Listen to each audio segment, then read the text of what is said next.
Buenas tardes. Eh, Hoy vamos a seguir con el programa. Tenemos ahí varios puntos para ver en la clase de hoy. Fundamentalmente lo que se refiere a la Ley General del Ambiente 25675. Ustedes recuerdan que creo que a principios del cursado o en algún pasaje del mismo, yo les hablé y les dije, miren, chicos, la 25675 es la ley, digamos. Es la ley la que ustedes tienen que saber y por las cuales y por la cual tienen que conocer sus institutos, sus aspectos. Más allá, y esto siempre lo digo, no necesito que digan de memoria los textos, sino que sepan expresar e interpretar lo que dicen las normas. La ley 25675 se encuentra próxima a cumplir los 20 años del año 2002 y es la ley conocida como Ley General del Ambiente, pero es la ley de presupuestos mínimos más importantes que tenemos. Si hablamos de presupuestos mínimos, ya sabemos que lo dictó Nación. Nación es la potestada por la Constitución para dictar los presupuestos mínimos, que como tal, Nación encargó ese deber y dictó la ley de presupuestos mínimos 25675. Nuestra clase de hoy va a ir por ese carril, digamos, analizar la ley 25675. Pero lo que más nos interesa de eso, y que como verán en el programa está, y que ya lo vimos incluso antes, es lo que se refiere a los principios del ambiente. ¿Cuáles son esos axiomas, esos puntos centrales que nosotros vimos en la clase de Derecho Internacional pasada? Comenzamos a ver lo que hace a los principios. Entonces, el fin de este trabajo va a ser ese, ver cuáles son los principios. Antes de eso, como es algo totalmente nuevo y que bueno, ustedes lo van a ir decantando de a poco, ya tienen una gran base con la primera parte, pero sí analizar lo que hace a qué carácter tiene esta ley, digamos, porque no es una ley más. Las leyes ambientales no son una ley más. Todas las leyes tienen determinados puntos que van a variar, que no es lo mismo una ley como la de presupuestos mínimos que el Código Civil, por ejemplo, que es otra ley particular, pero también es diferente. Vamos a ver que el sistema ambiental ya es otro. Entonces, previo a todo el desarrollo de la ley, o por lo menos los puntos más importantes, vamos a entrar al análisis de lo que es el desarrollo ambiental o el desarrollo de las técnicas ambientales. Bien, a ver, ahí está. Bueno, como les decía, nosotros vamos a entrar a ver lo que es la Ley General del Ambiente y los principios de política ambiental fijados en la ley. Bueno, eh, como decíamos, nosotros vamos a comenzar esta clase señalando un poco un aspecto central, que es qué es el sistema de derecho ambiental. Nosotros no podemos hablar de una ley ambiental o de legislación ambiental. No hay, no se puede hablar de legislación ambiental solamente, sino tenemos que hacer referencia a un sistema, es decir, a un conjunto de elementos que están interrelacionados, en el caso para el ambiente, que tienen una finalidad concreta, que es la protección del ambiente. No estamos hablando de una sola ley ambiental, estamos hablando de mucho más que eso, como dice Lorenzetti. En determinados aspectos, la clase pasada nosotros observamos que podíamos identificar determinadas instancias del derecho internacional ambiental y que en esa línea de arranque nosotros teníamos como dos teorías o dos grandes universos doctrinarios. Que por un lado estaba esta teoría del crecimiento cero ambiental, que propugnaba a grandes rasgos que la humanidad había llegado a un punto en el cual era imposible crecer más allá de determinados años, determinadas fronteras, y que por lo tanto, era necesario eh, determinar el crecimiento para cuidar el ambiente, más que nada. Luego vimos que a esta teoría, construida a finales de los 60, se oponía a otra, y se oponían no en términos tan totalizantes, sino en términos más bien de adecuación a lo que pasaba en ese sentido.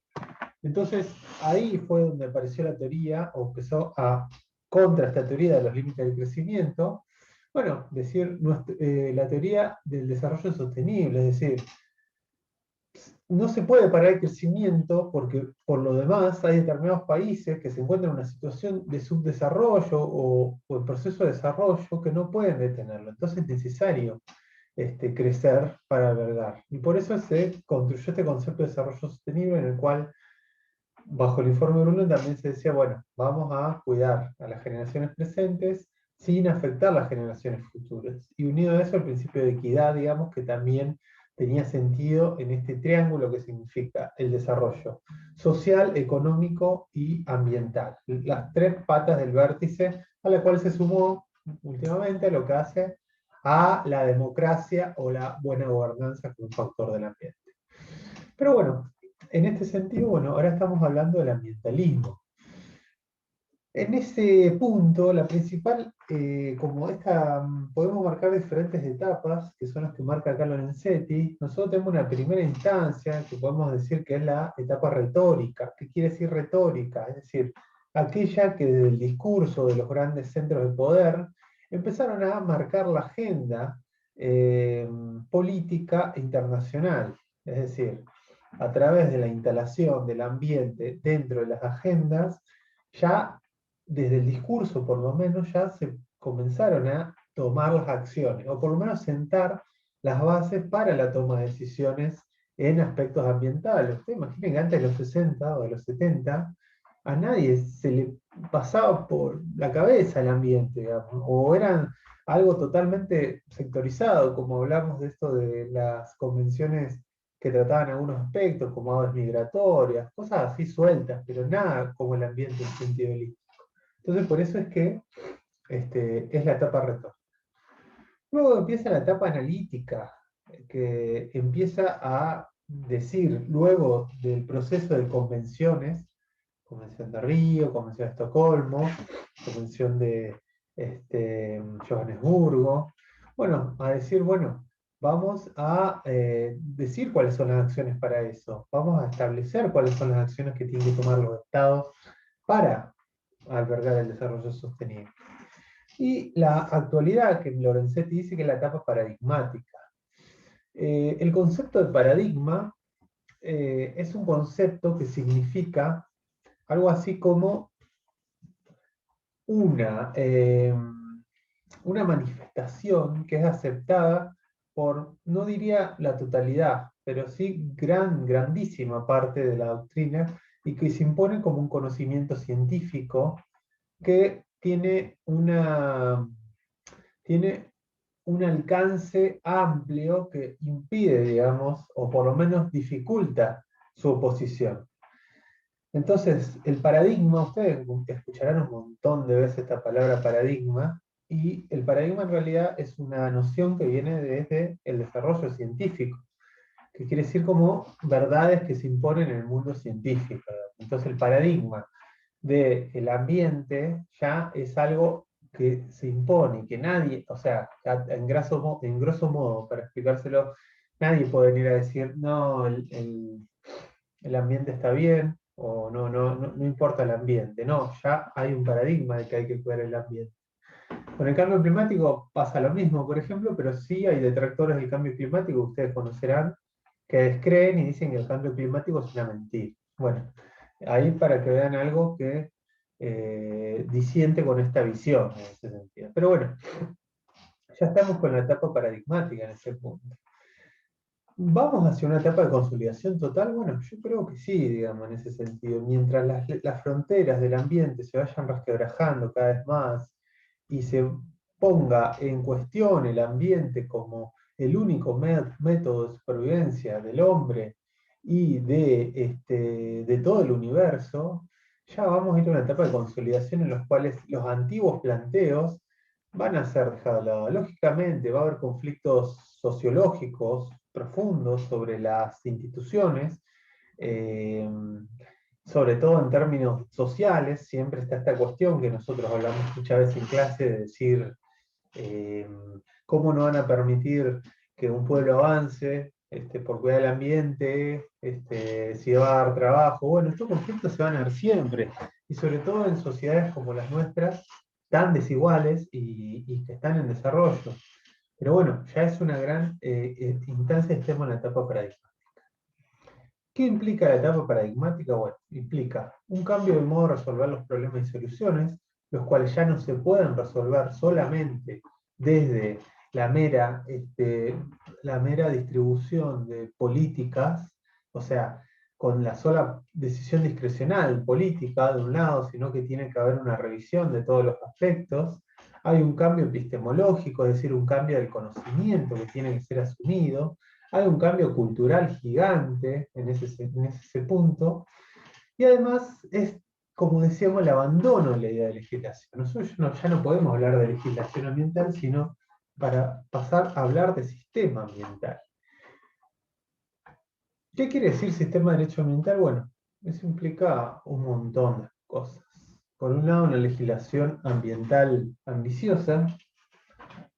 Nosotros veremos que todas las leyes ambientales son eh, tendientes a abarcar conceptos amplios, no se van a quedar solamente en algunos aspectos. No se limita a fijar procedimientos, no se necesitan resultados. Ya pasamos la etapa analítica, ya estamos en otro punto. Pretende ser una regulación continua, es decir, que no se va a quedar solamente en la etapa de la declamación, sino de la ejecución. No se conforma a una especialidad, sino pretende influir sobre todas las disciplinas. Por ejemplo, nosotros dentro de, y ya hablamos ahí solamente de una disciplina, que es el derecho, tenemos un montón de ramas donde hay derecho ambiental penal, derecho ambiental administrativo, derecho ambiental civil, derecho ambiental comercial, bueno, todas, en todos los puntos. Y así también en derecho ambiental se ven un montón de materias nuevas, carreras, como nosotros mismos estamos hablando de derecho ambiental, digamos. O sea, no pretende ser solamente una rama, sino apuntar un montón, digamos, en ese punto. Hay bueno, Lorenzetti mismo, Lorenzetti, que es el juez de la Corte Suprema y que es una de los autores más destacados en esto, digamos, que le dio impulso al derecho ambiental. Él hablaba siempre de que el derecho ambiental es tan característico que no se puede encorsetar en ninguna rama del derecho. No podemos decir el derecho ambiental es público o el derecho ambiental es privado, en esta clasificación que nosotros vimos, sino que el derecho ambiental es algo totalmente nuevo, novedoso.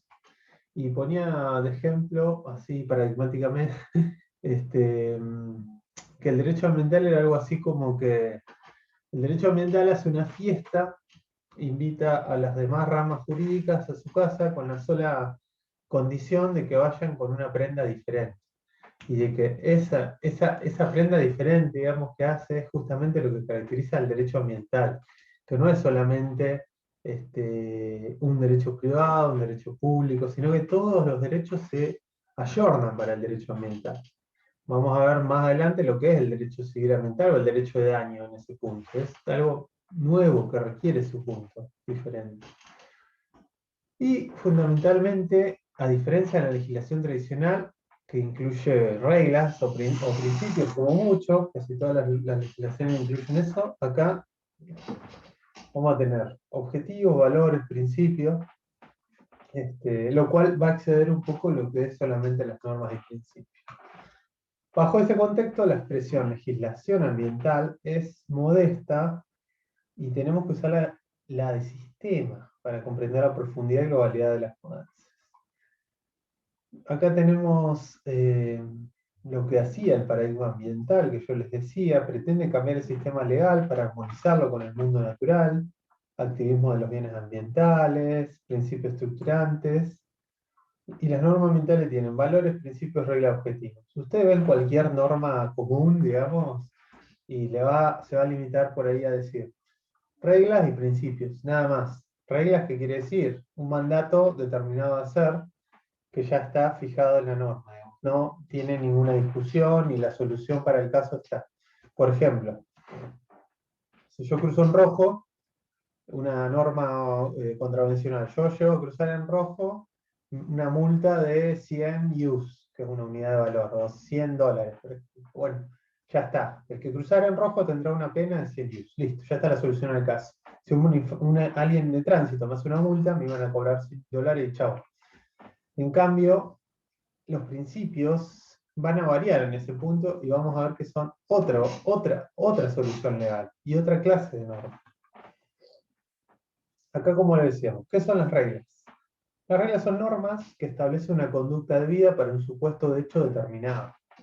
Pueden ser incumplidas o cumplidas de un modo claro, digamos. Entonces, no puede haber esta diferencia en cuanto a las reglas. Son o no cumplidas, crucé o no en rojo, robé o no robé. Estoy pensando en el derecho punitivo para que lo puedan ver más grosso, pero hay muchísimas reglas.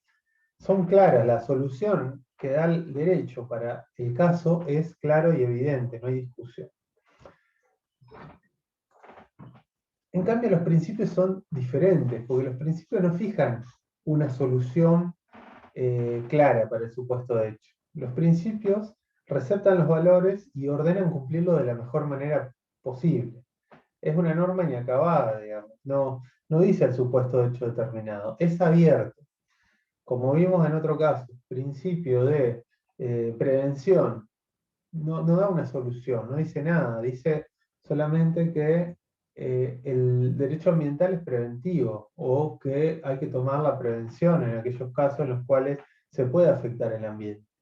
Pero no da una solución blanco o negro, sino que da como un marco global. Entonces, para eso es un mandato, ordena hacer algo, pero no lo dice de modo claro. Por eso, como dice Robert Alexi, que es el que está ahí en la foto, que es un autor histórico de los principios, sería como un mandato de optimización, él dice, digamos. Es como una ponderación que se hace.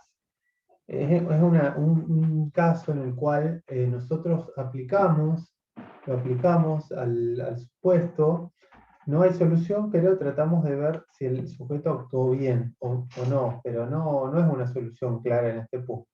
Por eso es tan importante la ponderación para ver cómo se evalúa esto, digamos.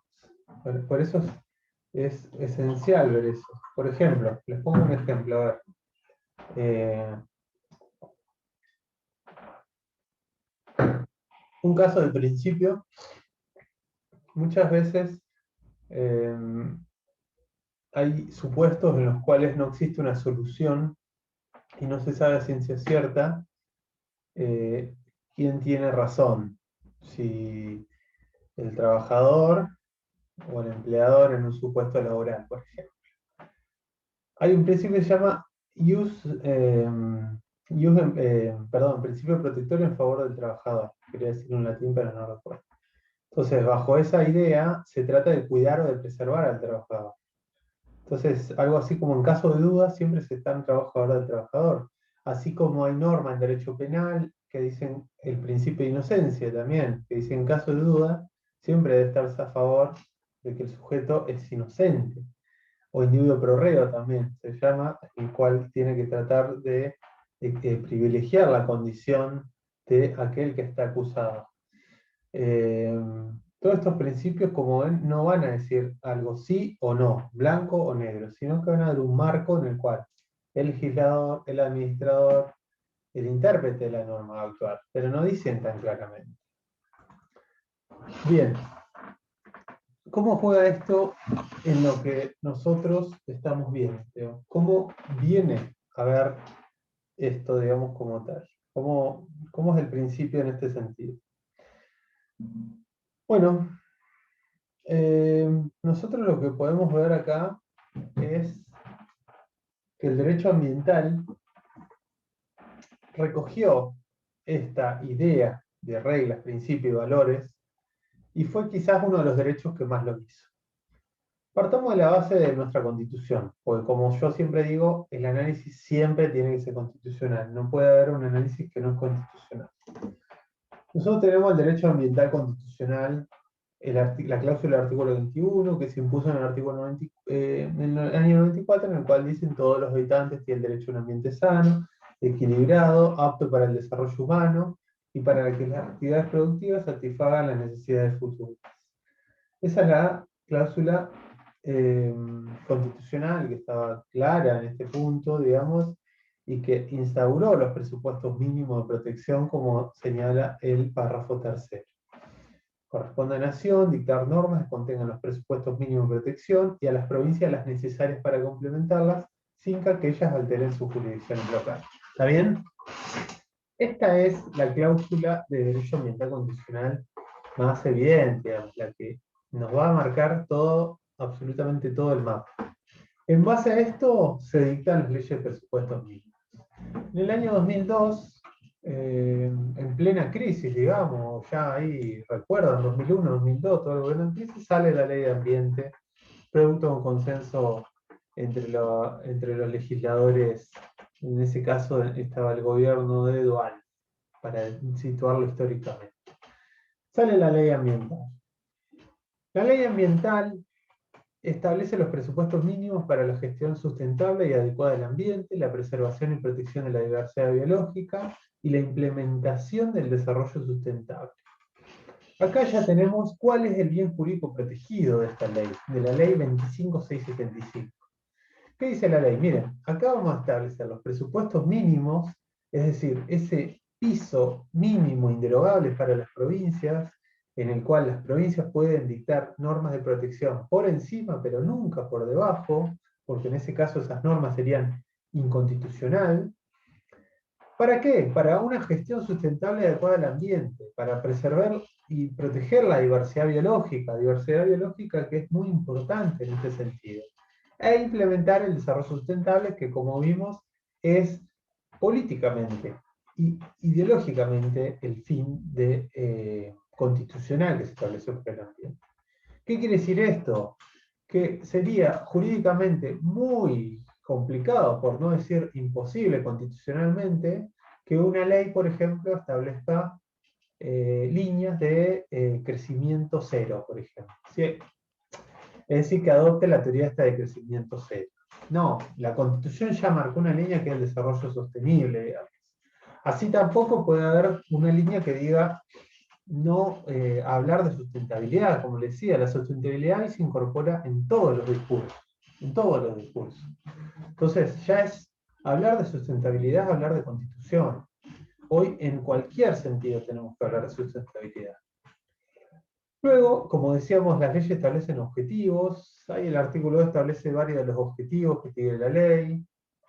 Asegurar preservación de la calidad de los recursos naturales, promover el mejoramiento de calidad de vida de generaciones presentes y futuras en forma prioritaria, fomentar la participación social en los procesos de toma de decisión, promover el uso racional y sustentable de los recursos, mantener el equilibrio de los sistemas ecológicos, asegurar la diversidad biológica, la conservación de la diversidad biológica, etc.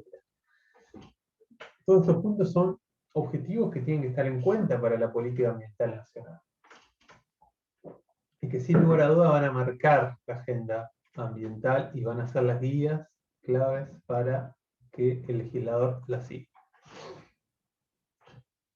Luego la ley marca qué carácter tiene. Esta es una pregunta que yo a veces suelo hacer en las mesas, porque siempre, a ver, nosotros hasta acá vimos ya varias leyes y podemos identificar incluso qué leyes de derecho común, qué ley de procedimiento, qué ley es nacional, qué ley es provincial, etc.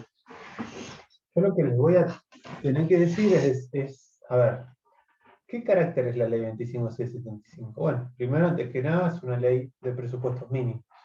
Primero. Eso quiere decir que es una ley que solamente puede dictar nación. Entonces es una ley de nación. Y en tercer lugar, es una ley de orden público. ¿Qué quiere decir orden público? Que no puede ser dejada sin efecto por las partes. O sea, nosotros, por ejemplo, ustedes, chicos, y yo no podemos hacer un contrato en el cual yo haga una obra pública, por ejemplo, o haga una obra privada, lo que sea, y firmamos un contrato, ustedes son quienes contratan mi servicio para hacer una construcción, y decir, che, vamos a dejar, acordemos que dejamos sin efecto la ley 25625. Dejemos de lado, nos complica todo, eh, usemos materiales que no son adecuados para el ambiente, no importa, un acuerdo entre privados, no importa. No, eso no lo podemos hacer. La ley es orden público, va a regir para todos. Lo contrario a orden público sería algo lo convencional. Que hay un montón de leyes convencionales en las cuales nosotros podemos pactar dejando de lado lo que dice la ley. Sobre todo en el derecho civil pasa un montón. Cada vez menos, pero pasa. Eh, Acá no. La ley del ambiente no se puede dejar sin efecto. Es orden público y se impone. Además, una ley utilizada para interpretar y aplicar la legislación específica sobre la materia. Si ustedes cuando sean técnicos en planificación ambiental y tengan que hacer casos, informes, dictámenes, además de la Constitución, en ese artículo lo primero que van a hacer es ver esta ley. Van a agarrar esta ley, van a decir, a ver si se aplica esta ley, a ver qué dice esta ley, porque esta ley va a ser la plataforma para interpretar todo. Y si ven algún supuesto que se contraponga, que no tenga nada que ver con eso, bueno, esa ley, ese hecho o ese acto va a ser inconstitucional o ilegal, digamos. Entonces, esta ley va a ser la guía obligatoria para interpretarlo. Y esto va a regir mucho también en cuestiones en las cuales haya dudas, si se aplica la legislación municipal, nacional, bueno, en todo este sentido va a regir esta ley. Y ya entramos al maravilloso mundo de los principios.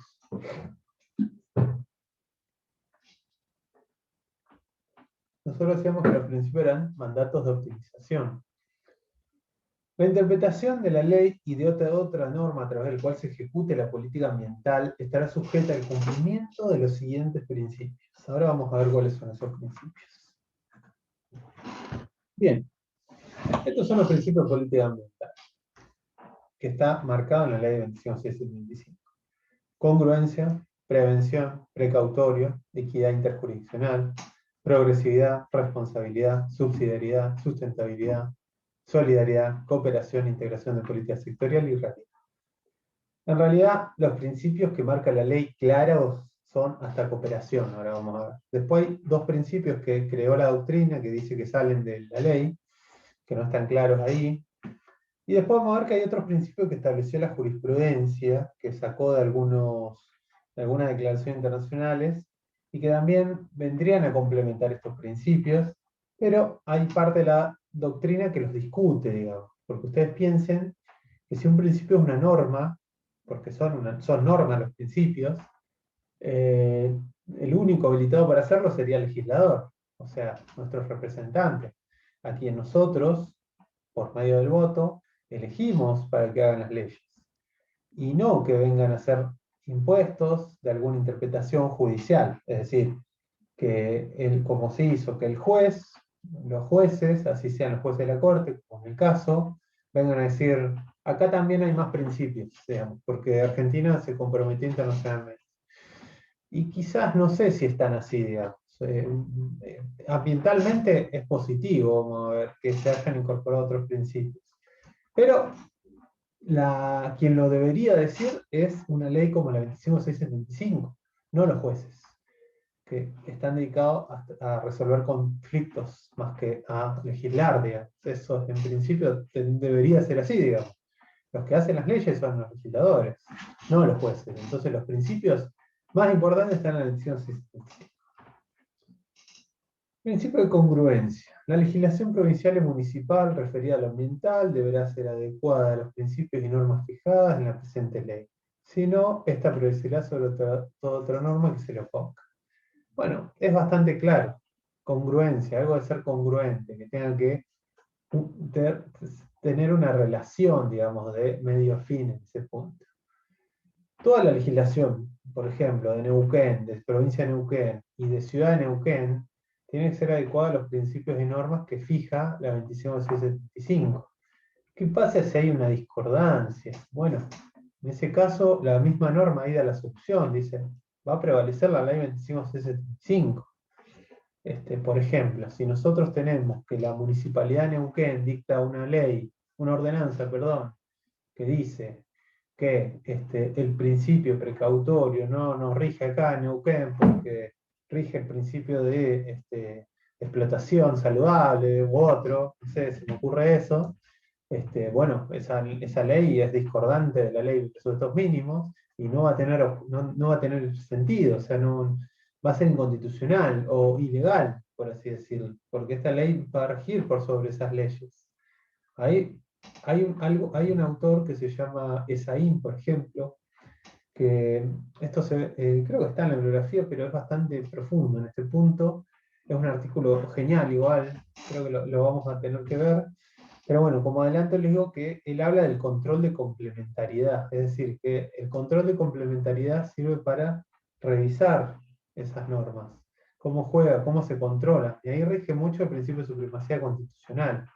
Hay una parte reservada a las provincias y los municipios, pero generalmente eh, lo más importante a tener en cuenta es que va a ser Nación quien va a dictar los presupuestos mínimos y que las otras normas, nacional y provincial, provincial y municipal, van a tener que adaptarse en virtud de este principio. El principio de prevención, que como ya lo vimos a nivel internacional, las causas y las fuentes de los problemas ambientales se atenderán en forma prioritaria e integrada, tratando de prevenir los efectos negativos que sobre el ambiente se puedan producir. Este es el principio más importante con el principio precautorio. Y su aplicación clara es la evaluación de impacto ambiental. Cuando se hace una evaluación de impacto ambiental, insisto, nosotros sabemos que ese proyecto, esa obra, ese acto, esa acción que se vaya a someter a la evaluación, va a causar un daño ambiental. Sabemos de entrada que va a causar un daño ambiental. Pero el derecho ambiental, sabiendo eso, no se puede quedar de brazos cruzados y tiene que actuar. ¿Cómo tiene que actuar? En base a este principio, preventivamente siempre, no reactivamente. Es decir, sucedió la contaminación, ahí viene el derecho ambiental a solucionar esto. No, sino preventivamente. Es decir, sabe que ese principio va a causar un daño, sabe que, por ejemplo, una obra pública desarrolladas en un lugar determinado puede afectar el suelo, puede afectar la fauna, puede afectar la flora, puede afectar el agua, etc. Bueno, vamos a actuar y vamos a tratar de que esto no cause daño, o si lo causa, ¿cómo se van a atenuar esas medidas? ¿Cómo se va a hacer, digamos? En principio, el derecho ambiental no es reactivo, sino es preventivo. Siempre, siempre va a ser, siempre va a tratar de que no se produzca, porque en esta materia muchas veces son los daños de difícil solución o de imposible solución. Entonces no podemos estar a merced de esperar, es decir, vamos a esperar. Este principio de prevención fue tan importante desde el derecho ambiental que el mismo Código Civil y Comercial ya instauró una acción que se llama la acción preventiva de daños. No lo tengo acá, pero bueno, que el Código Civil la marca, y en la cual también dice, miren, si se puede producir un daño hay que tratar de evitarlo, ¿no? Por ende, de todo este principio o de la acción preventiva del daño. Yo, por ejemplo, sé que algo puede causar un daño y tengo una acción para interponer ante juez y decir, mire, esto va a causar un daño, hagan algo, digamos, frénenlo, suspéndanlo, tomen las medidas adecuadas, porque no se puede actuar en ese sentido. Por ejemplo, les pongo otro ejemplo, sí. A mí me llega una acción a donde trabajo, y porque hay un chico que se cayó a un pozo en una vereda en plena avenida Argentina, y bueno, y demanda a la municipalidad porque hubo un pozo, y demanda nomás. Dice, voy a demandar porque nada, sufrió lesiones, se le rompió la bici, qué sé yo. Bueno, yo como juez, probablemente por la acción preventiva de daños, tengo que decir además, mire, además tape ese pozo para que no vuelva a suceder. Ya sabemos que ese pozo causó un daño y preventivamente hay que taparlo, digamos, más allá de todo. Entonces, en virtud de este principio tiene una aplicación vasta en ese sentido. Es algo que tiene rige en ese momento.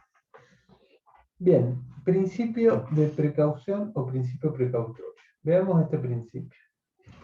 Bien, cuando haya peligro de daño grave e irreversible, la ausencia de información o certeza científica no deberá utilizarse como razón para postergar la adopción de medidas eficaces en función de los costos para impedir la degradación del medio ambiente. Bueno, acá tengo un principio que ya lo vimos bastante en derecho internacional, eh, acá habla de que si hay peligro, hay certeza, daño grave e irreversible, que no haya información o que no haya certeza científica no es una excusa para no tomar medidas eficaces en función de los costos para impedir la degradación del ambiente. Acá tenemos los elementos claros en ese sentido que van a formar parte del principio precautorio y que tiene que tenerlo en cuenta la administración, el juez, el legislador, etcétera, para tomar una medida. Si hay algo que pueda causar daño, no se sabe a ciencia cierta, pero puede causar daño, en función de los costos, no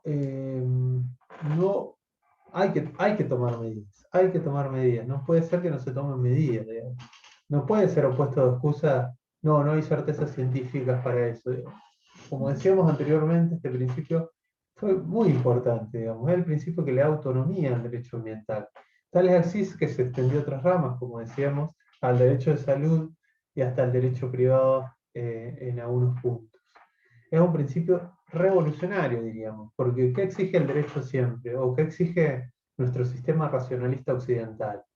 Certezas, la verdad, lo que se sabe, no podemos andar, digamos, en el aire suponiendo. Bueno, el derecho ambiental y la consecuencia que puede producir los efectos de determinadas obras, determinados actos sobre el ambiente, hace que nosotros dejemos de lado esa certeza absoluta que exigimos para todos y que digamos, esto puede causar daño.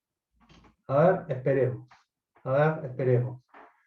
Tomemos medidas, suspendamos la obra, suspendamos esto, etcétera. Vamos a ver, vamos a producir informes, vamos a tomar las medidas que haya, esperar los resultados, una prueba, una pericia ambiental, etcétera, para ver si causa daño y después vamos a ir. Este principio es clave. Después tenemos principios que son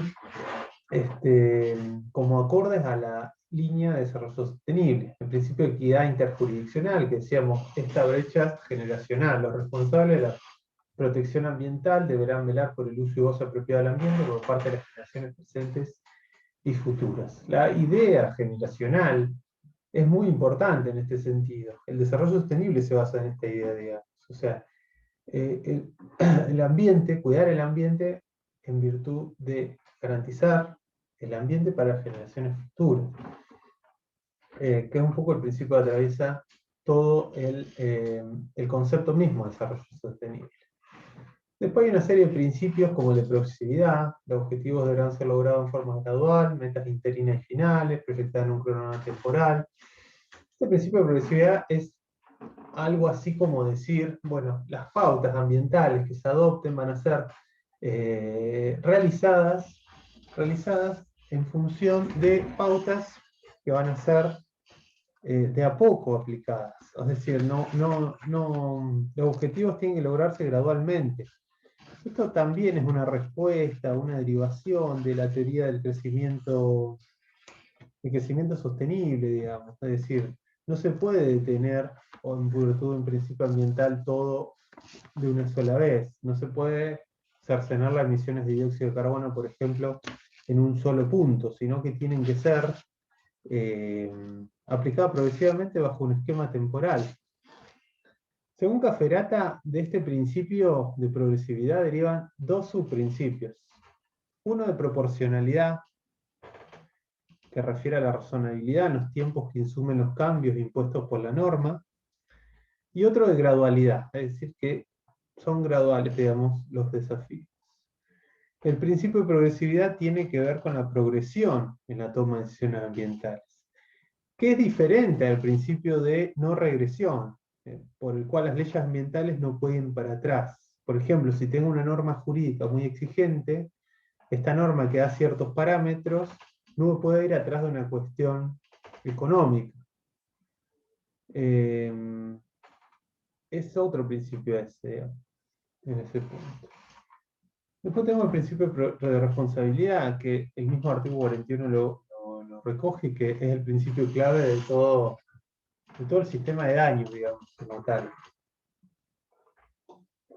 Es decir, que quien cause un daño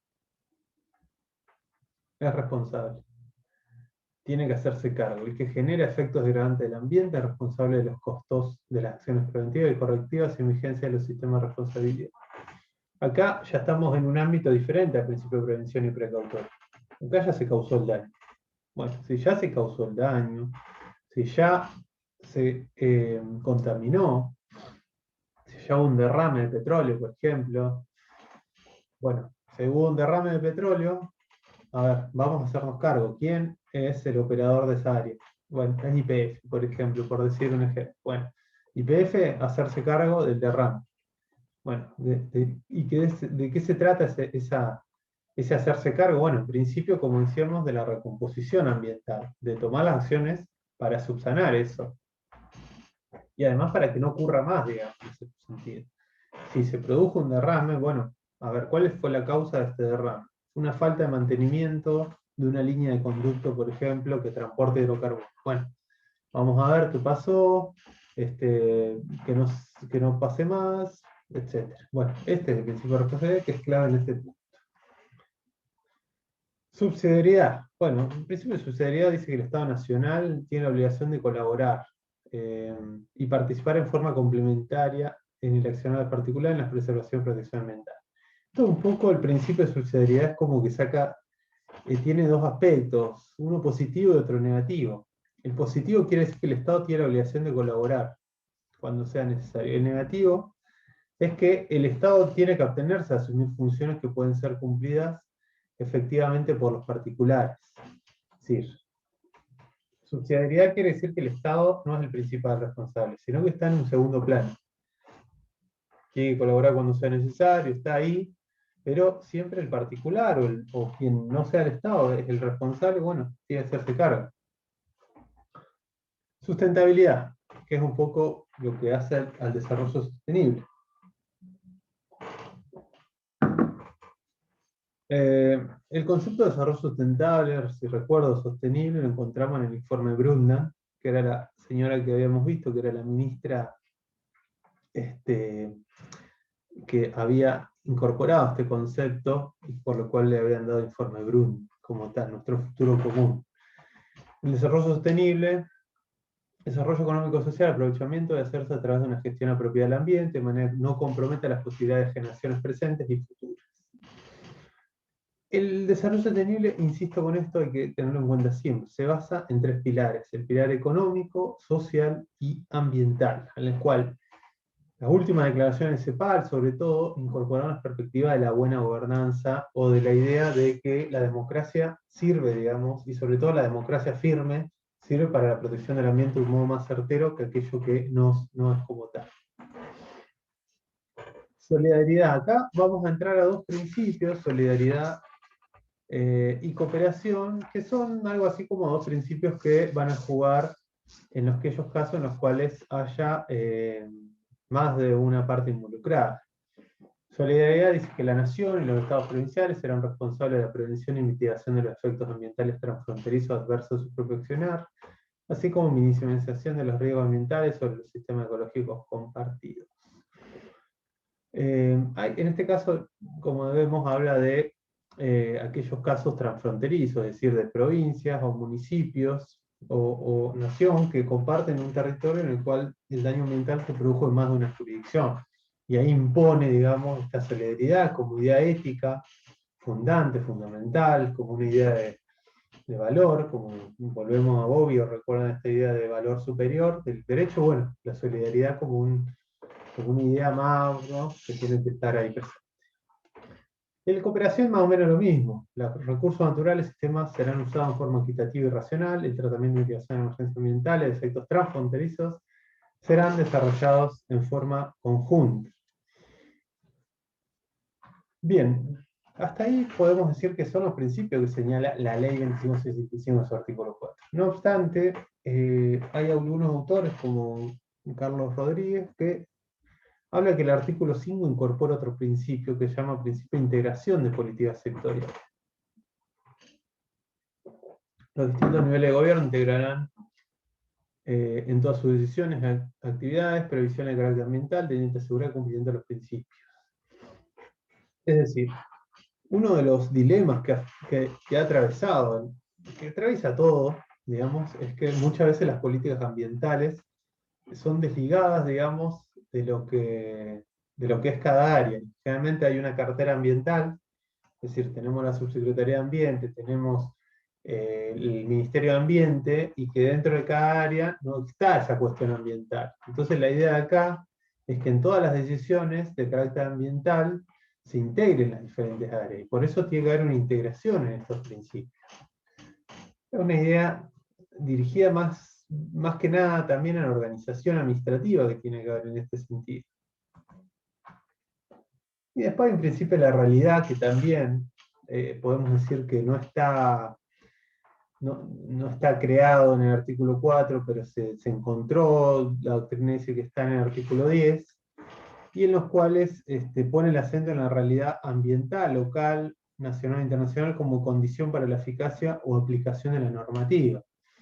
Entonces, del artículo 10, que dice que el proceso de ordenamiento ambiental tendrá en cuenta los aspectos políticos, físicos, sociales, tecnológicos, culturales, económicos, lógicos, deberá asegurar el uso ambiental, posibilitar reducción, y se deberá considerar en forma prioritaria la vocación de cada zona, bueno, las alteraciones existentes, la distribución de la población, la conservación, bueno, cómo aplicarlo a la realidad ambiental. Bueno, estos son los principios de la ley 25675. Luego vamos a ver que nosotros, además de esto, tenemos algunos otros principios que incorporó la justicia. Tenemos tres.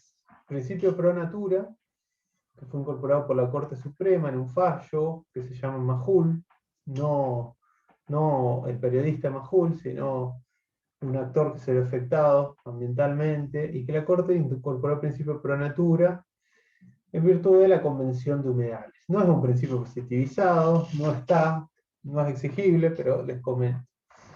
El otro se llama objetivación de la tutela ambiental, que quiere decir que todas las cuestiones ambientales tienen que estar objetivadas o respaldadas, digamos, en algún estudio técnico y científico serio, exhaustivo. Este principio también es fuente jurisprudencial. Y el otro es el principio pro aqua, que también parte de la Corte Suprema, y en el cual consiste que en caso de incerteza las controversias ambientales deben ser resueltas por los tribunales, y las leyes de aplicación interpretadas del modo más favorable a la protección y preservación de los recursos del agua y ecosistemas conexos. Algo que sacó la Corte del 8º Foro Mundial del Agua, una declaración de Brasil del 2018, pero que no son principios que estén en la ley 2565. Bueno, hasta acá tenemos estas leyes que son tan importantes, esta ley y estos principios. Así que bueno, nos vemos en la clase para seguir hablando en este sentido. Gracias.